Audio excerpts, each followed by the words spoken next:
This episode is brought to you by Shopify. Upgrade your business with Shopify, home of the #1 checkout on the planet. Shop Pay boosts conversions up to 50%, meaning fewer carts going abandoned and more sales going cha-ching. So if you're into growing your business, get a commerce platform that's ready to sell wherever your customers are. Visit shopify.com to upgrade your selling today. The #1 selling product of its kind with over 20 years of research and innovation. Botox Cosmetic, out of botulinum toxin A, is a prescription medicine used to temporarily make moderate to severe frown lines, crow's feet, and forehead lines look better in adults. Effects of Botox Cosmetic may spread hours to weeks after injection, causing serious symptoms. Alert your doctor right away as difficulty swallowing, speaking, breathing, eye problems, or muscle weakness may be a sign of a life-threatening condition. Patients with these conditions before injection are at highest risk. Don't receive Botox Cosmetic if you have a skin infection. Side effects may include allergic reactions, injection site pain, headache, eyebrow and eyelid drooping, and eyelid swelling. Allergic reactions can include rash, welts, asthma symptoms, and dizziness. Tell your doctor about medical history, muscle or nerve conditions including ALS or Lou Gehrig's disease, myasthenia gravis, or Lambert-Eaton syndrome, and medications, including botulinum toxins, as these may increase the risk of serious side effects. For full safety information, visit BotoxCosmetic.com or call 877-351-0300. See for yourself at BotoxCosmetic.com.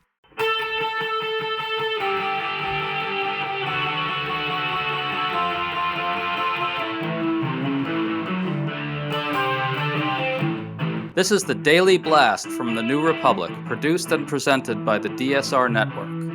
I'm your host, Greg Sargent.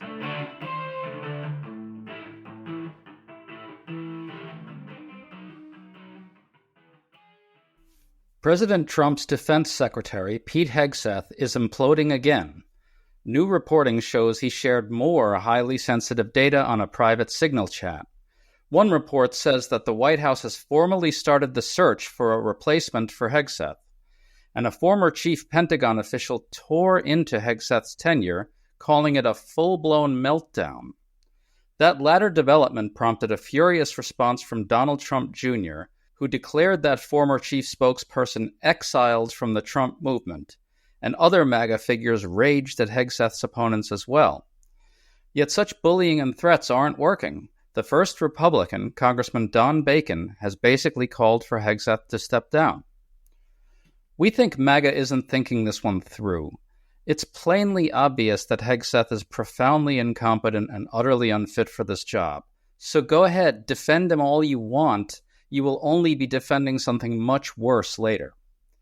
We're gaming all of this out with Juliette Kayyem, a former national security official in the Obama administration who's been commenting shrewdly on this whole mess all along. Juliette, thanks for coming back on. Thanks for having me. Okay, so the New York Times reports that Pete Hegseth shared details of coming strikes in Yemen in a private Signal chat that included his brother, personal lawyer, and wife. Trump propagandists have shrugged this off, claiming no classified data was shared. But in this case, the data included combat flight schedules and other similar data to what The Atlantic reported on recently. Juliette, can you take us through this new report and why it's so devastating to Hegseth?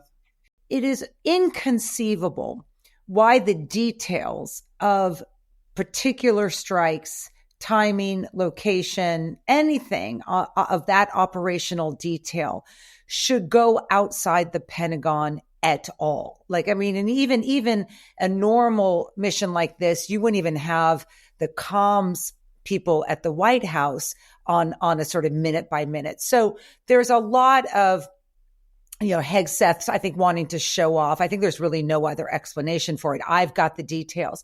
And remember where he gets these details from. He's getting them from the Joint Chiefs. These are the military heads who are of all the branches, who are obligated, of course, to get civilian approval. That's Pete Hegseth, the Secretary of Defense, of any operational deployment like this, which is against the Houthis. So the first round was crazy because they had added Jeff Goldberg, the editor-in-chief of The Atlantic, where I'm a contributing writer.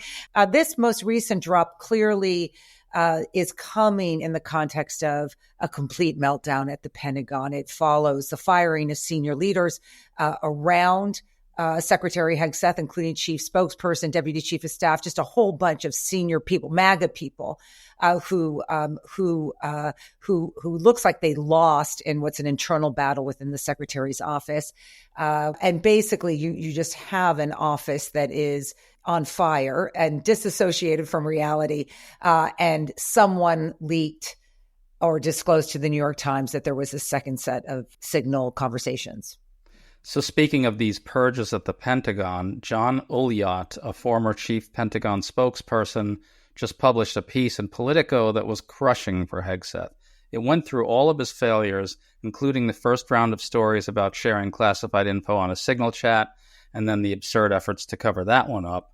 I want to highlight, though, a particular line from Ulyott's piece. It said this, quote, "There are very likely more shoes to drop in short order, with even bigger bombshell stories coming this week.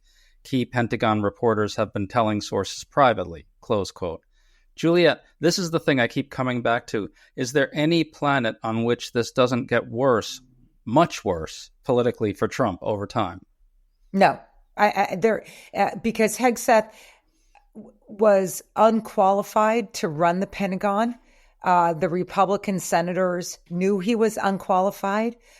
His Fox News colleagues were leaking information before he was confirmed about how unqualified he was in terms of temperament, in terms of substance abuse, in terms of relationships with women, and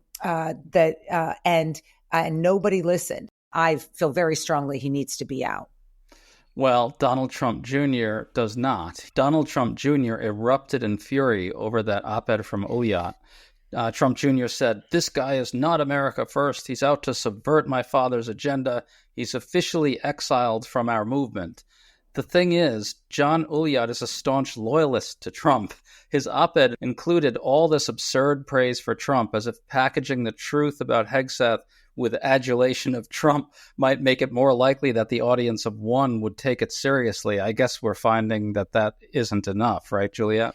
Well, we don't know. There is some early reporting that they are looking for a replacement. The White House may now have a sense of what these shoes to drop are. And let's not forget one added piece, that the Pentagon essentially hates him. In other words, the Joint Chiefs and others are not huge fans. They can only purge. So the Trump White House can only purge so much. At some stage, you're going to run out of capacity. And I think Hegseth is not long for this world. Really? That's interesting. In other words, they can't just go in and get rid of all the people that oppose Hegseth, right? That's your point. I mean, you'd be really functionally gutting the place entirely because everybody hates him, right? Yes, that's exactly right. I mean, you see this a little bit, or just starting right now with the Secretary of Homeland Security, Kristi Noem, who was at least a governor before she was appointed, so had management experience, but has been doing, weird videos, sort of sexualized videos in front of prisoners in El Salvador, and doesn't seem to have a great management of the department's equities. And news is being reported today that her purse was $3,000 in cash, was stolen at a DC restaurant, which is just not even funny because she is the Secretary of Homeland Security. I want people to understand how, I know there's this whole Doge thing and efficiency and only our people should survive. I just want to give a sense of the numbers, because this was one of the best lessons I ever learned as a political appointee. When I went into one of the major departments, my cabinet secretary that I reported to said to me, you need to, in terms of engagement, listening, functionality, all the things that you want to do as a manager and a leader. She said, just remember there are 287,000 of them, talking about the career staff, and only 100 of us, right, in terms of political appointees. And that's a pretty accurate distribution at most of the agencies. You can only lose an agency that needs to function so much, and the Pentagon needs to function. Can I just say one piece of this? We talk about process and qualifications with Hegseth.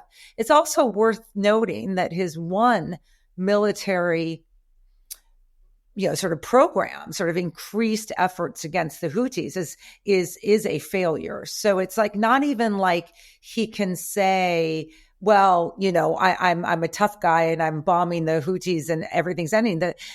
We've lost 6 major drones worth $30 million each. The passageway in the Suez is still dangerous. That effort that was discussed on Signal has not been successful. If you're looking to go green with your investments, the Green Century Funds might be a good place to start. Founded in 1991, Green Century puts your money to work for the planet while helping you save for your future. Green Century provides a way for investors to align their investments with their values by keeping their money out of the most environmentally irresponsible industries, including coal, oil, gas, nuclear energy, tobacco, and weapons. Green Century takes on global corporations and convinces them to adopt policies and accountability on issues that improve our lives and protect the environment. Green Century is owned by environmental and public health nonprofits. The owners are advocates who have championed changes to create more recycling and less waste, cleaner air, and renewable energy. To find out more, visit greencentury.com. Happy Earth Day from Green Century.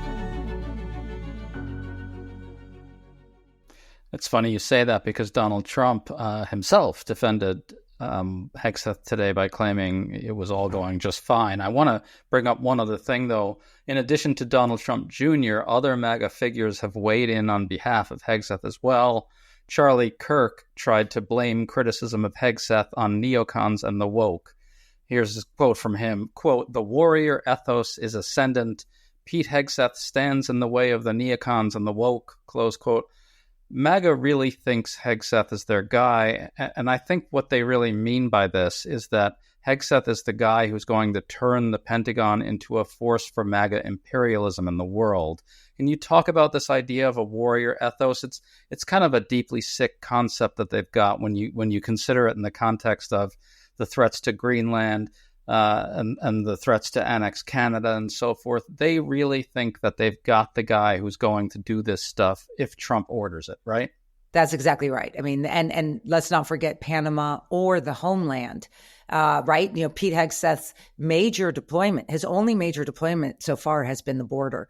And last week, we lost 3 service members in a traffic fatality, but those things happen at deployments, and it's barely. I don't even know if Hegseth has mentioned it, but that's what happens, right? When you deploy lots of people for missions that are that they ought not to be in. So this warrior ethos is very tied to the anti-DEI, sort of effeminate, trans, ethnic. Purge that they have started in a variety of ways of the major leaders that Hegseth has gotten rid of at the Pentagon.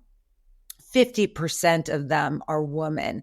Anyone who knows the Pentagon knows that we probably have about still like 5% or 6% of senior leadership being women. So it's disproportionately hitting women. So this is hitting specifically in terms of the makeup of who's in the room. And then that aligns with a sense that is inconsistent with what Trump promised MAGA, but they just follow him wherever he goes, which is that America is too overextended.